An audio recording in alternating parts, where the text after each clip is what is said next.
Modeli i suksesit në fakt është shumë i rëndësishëm, jo në vendin tonë, por në gjithë botën. Besoj që media e ka bërë në një farë mënyrë detyrën e saj, ne përpiqemi për ditë që të promovojmë histori suksesi në fakt të njerëzve të cilët kanë ngritur lart sigurisht edhe emrin e vendit, po ashtu edhe emrin e tyre, duke promovuar sportin, duke promovuar vlerat e rëndësishme që ai përcjell dhe po ashtu të gjithë angazhimin dhe impenjimin për të ecur përpara, që përballë çdo vështirësie ti mund t'ia dalësh edhe pse je grua, përkundrejt paragjykimeve apo gjithçka tjetër. Në këtë 8 Maris do doja që gratë të besonin më shumë te vetja, të besonin më shumë te aftësitë e tyre dhe të thyenin çdo paragjykim aq më tepër mashkullor.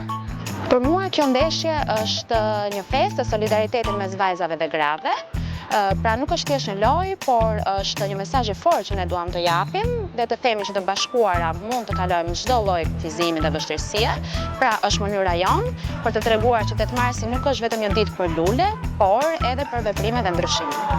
Në kuadër të ditës ndërkombëtare të gruas, mesazhi që kemi për gratë dhe vajzat është që duhet jemi të gjitha bashkë, për të gjithë gratë dhe vajzat. Kjo ditë dedikohet të gjithave, por duhet jemi dhe të gjitha bashkë në mënyrë që të kemi një shoqëri më të barabartë dhe më të drejtë, sidomos mes burrave dhe grave.